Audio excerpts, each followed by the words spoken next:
It is March 29th. I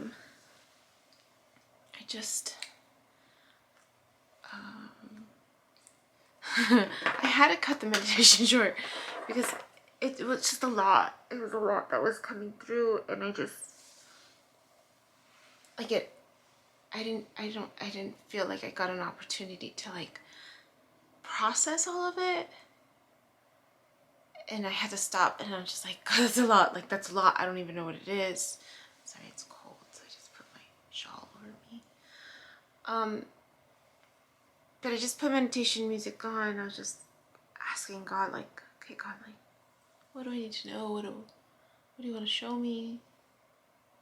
And then I see light, and it's purple again, brighter, like it used to be. And then I see the corner, which is funny because I feel like it's a continuation from that one that I just posted on, where I'm talking about like the corners like wanting to come, like my right hand corner is trying to like it started in the corner and then it stopped, and only this time it was doing that and everything was moving up. Like everything was moving up towards it. So it's doing this, and then everything was going like in response to it was coming up. And I was trying to feel like, is it like a magnetic pull? But it wasn't. Like, it was just like it was moving this way, and then everything else was responding. And then I'm seeing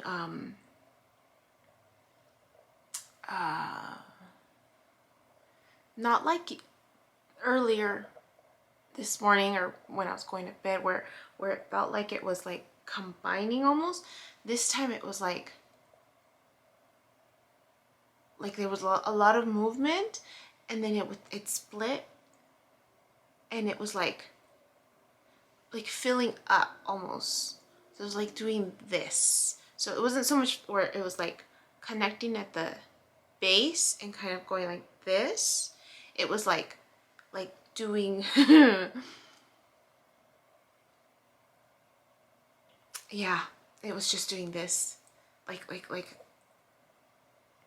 was lifting, and it was like intense, like it was like like going this and touching at the top, and I could still see the purple, but it was like intensely, the waves were like coming up and like meeting at the top on each side.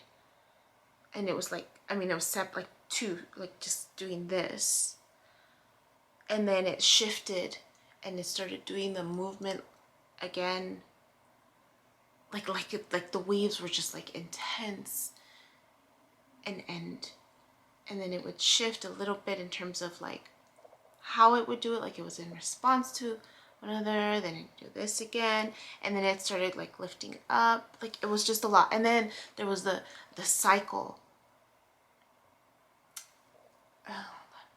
It's like the cycle was going around, all the way around, like in completion. And it felt like more was coming in, but I was like, I'm trying to remember the order of it. And it was just so much, like it had been wanting to come through. That's what it felt like it had been wanting to come through.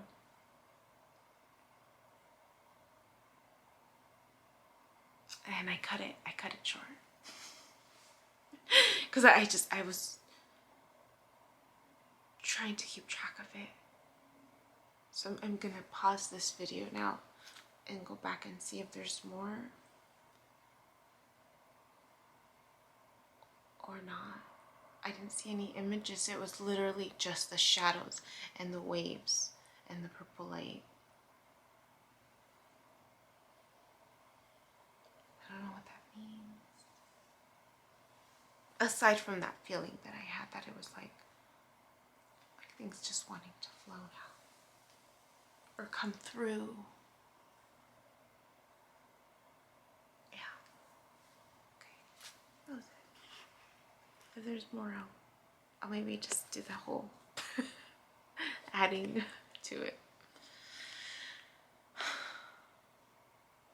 We'll see.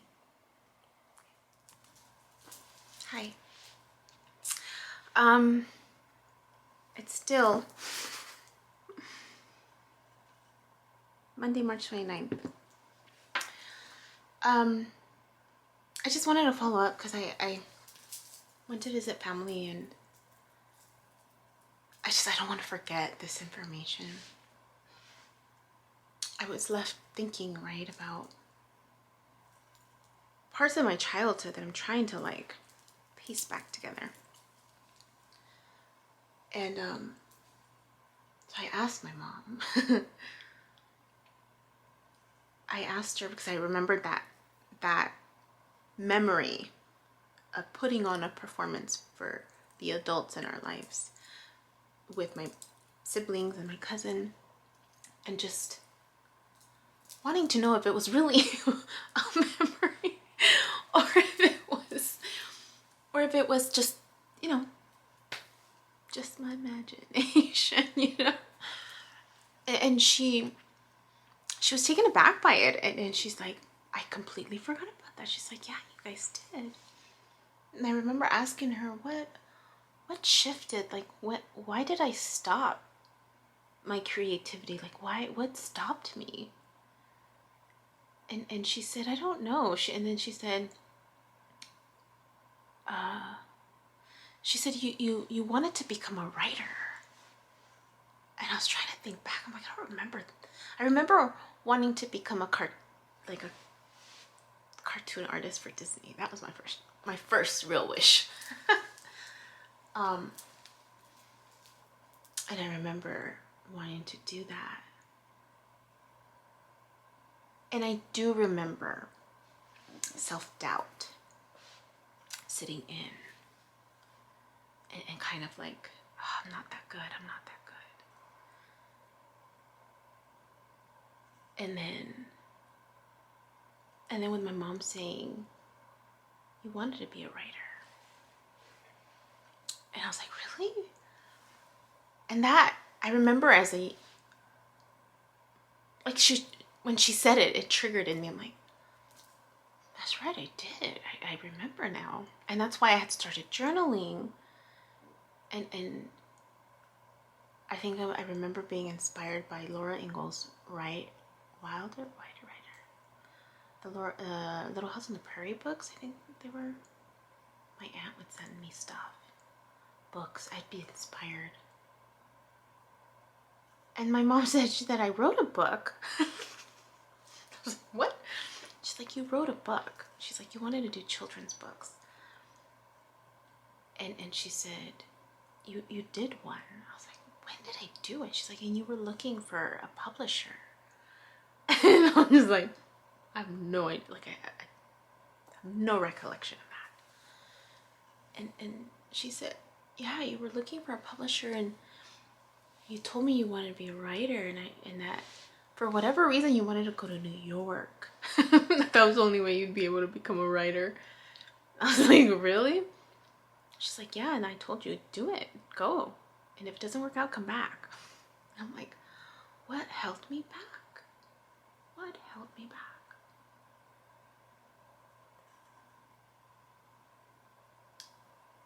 And I know for like the performing stuff, she said, you just got older and you didn't, like, she's like, you struggled interacting with people. She's like, I had a hard time just convincing you to play with the neighbor. I was like 13 then or something like that. Maybe 12, maybe 11. With this particular neighbor that between 11 and 13 was when we had this particular neighbor. It was only for a certain part of my life. But I kept thinking, I'm like, what book did I write? She's like, it was a children's book. And I'm like, I'm not. She's like, you did it. So when I was younger, I participated in the GATE program. I don't know if they still exist, but it was Gifted and Talented Education. So I would get bused to another school for this program. And I remember it was hard. Like, there were parts of it, because it's supposed to be for like smart kids. And I remember creative kids too. Like it was like a mixture of both. And I remember there were parts of it that was hard, like the English part, and just like when it came to like words, it was hard for me. But I loved how it would have a creative twist to the learning. And I remember being drawn to mythology, Greek mythology specifically. And I just remember being drawn to the history and the myths. And so she said that it was in that class that I created this book, children's book. I'm like, I have no, she's like, yeah, you showed it to me, and it was, you, like, it, she said the pictures, the drawings were just so amazing, she said. And then when I asked her, I probed a little bit more, because I'm like, well, I don't remember writing this. And then she described it as a comic book. She's like, the little cuadritos, like little squares, and you had the drawings in it. And I was just like, I don't remember. But when she said that, I was like, it's a comic book? And then she said, and then when I described it a little more, she said, yeah. And she's like, and you did such a good job on it. And that's what you wanted to publish. I mean, when I was in Gate, I was in elementary school. At that particular school, and that was only, I must have been like in 4th grade. 4th or 5th? 4th grade. It was 4th grade, because 5th grade I moved schools. I went to a lot of different schools. But it was 4th grade. So I thought that was interesting, because I don't remember much. And I'm trying to figure out, like, what shifted that I didn't follow that path. And I do remember fear. Creeping in. The belief that I wasn't good enough. The pure criticism. I remember 4th grade was my chubby year. I remember between 3rd grade and 4th grade, there was a shift, and I gained a lot of weight, like a ridiculous amount of weight. And I do remember feeling insecure. And I don't remember why that shift in my eating patterns, like what happened that because I was flaca, like growing up until 3rd grade, like I was skinnier. And then 4th grade, like if you look at my 3rd grade and 4th grade pictures, it's like like my real estate, my physical real estate augmented. And I remember always thinking, what happened? I don't know why I'm finding myself stuck there, trying to understand. But I just want to report on that, so I might add this to the first part of today, just so it's one video, keep it short. But I'm feeling this pull to do this past life regression again, to just to find resolution. I don't know if I'm missing something.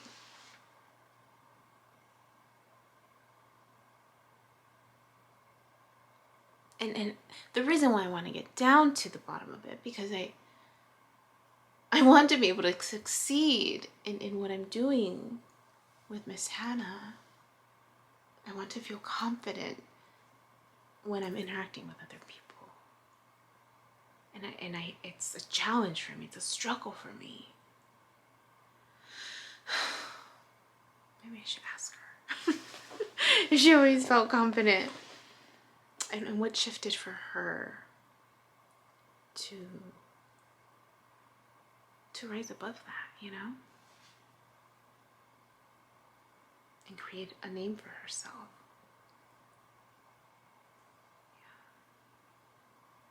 you know, I was reading, I grounded today. I went grounding because I hadn't, felt like forever that I went grounding. So I did, and I loved it. Oh my gosh. But I took this book with me. I've shared it before. And there's actually a section about stones in here. And they're called Flowers of the Underworld. I thought that was beautiful. Flowers of the Underworld.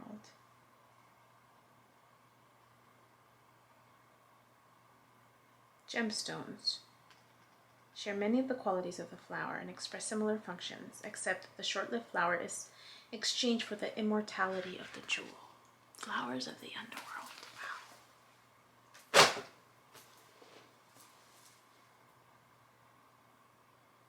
Flowers of the Underworld.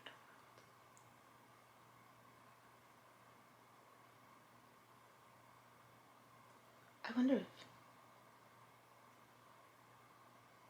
if we're all flowers of the underworld, you know?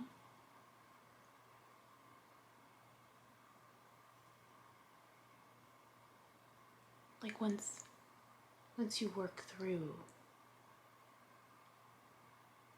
whatever chemical reaction needs to occur for these gemstones to bloom. Like I wonder if we're all flowers of the underworld, right? The underworld being our dark sides. That once we work through that, we'll become like gemstones. I'd like to believe that. I hope you do too. My name is Yubi, and in case you haven't figured it out, this footage is capturing my experience as I learn to navigate my personal spiritual awakening. I am learning that this experience is unique to each one of us. In whatever way we believe we are embracing living our truth, this just happens to be my journey. And despite me having a graduate degree and a license in clinical social work, this by no means is intended to replace any type of mental health advice. This is just me on a personal level, documenting my experience, shedding light on the truth that I am learning and discovering for myself, and really inviting you along for the ride. If by some magical chance you find this content to be helpful in any way, shape, or form, please click the like button, share the message, subscribe to my YouTube channel. I have an Instagram account, a personal one, and one specifically for this channel that you're more than welcome to check out. I'm an open book. I have also created t-shirt designs. I'm wearing my favorite one right now, which is the North Node design, but I have that and other things that you can look at inspired by this process and journey, and I have the link in the description box as well as in the about section of my YouTube channel. So you're more than welcome to check those items out. Any type of support is great. Again, if you find this content really helpful or meaningful, sometimes when we take that step and be vulnerable, with showing what's inside our hearts and what's really our truth, we realize that we're much more connected than what we thought we were. And so I hope that as I'm living this experience and that you find some type of truth for yourself, or find some type of ability to heal in some way just by relating, just by knowing that you're not alone. That really has been my goal with this process, not just being able to connect with others, but really for my own healing. It's definitely been a therapeutic experience and a very creative one for myself. So I thank you, and I wish you all the best, and we'll see what else comes next for me.